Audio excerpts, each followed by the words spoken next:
I think we've got a very unproductive national attitude about work. I think that we really sneer at people who have jobs that don't require college degrees. We sneer at people who work in jobs that we all need and that are necessary. You know, people who work the counters at gas stations. You know, I worked the overnight shift at a 7-Eleven once upon a time myself for some time. And but we tend to think of people in those jobs as being losers, and we treat them sort of badly socially. Whereas, you know, in a more functioning society with a better attitude toward work, this would be seen as at least a first step towards some kind of self-sufficiency. And in many cases, enough to provide self-sufficiency. There are people who work as, you know, gas station clerks and waitresses and things like that who make enough of a living to get by on.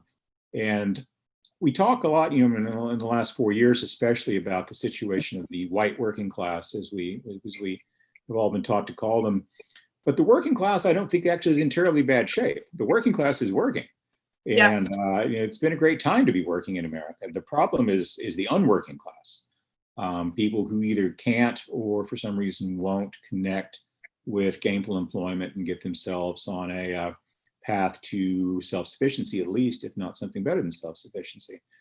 And that's a really hard one it's a hard nut to crack socially, to convince people that they should take jobs that don't pay very much and that are held in sort of low social regard because it's the first step toward making their lives better, because it seems like the first step toward making your life worse.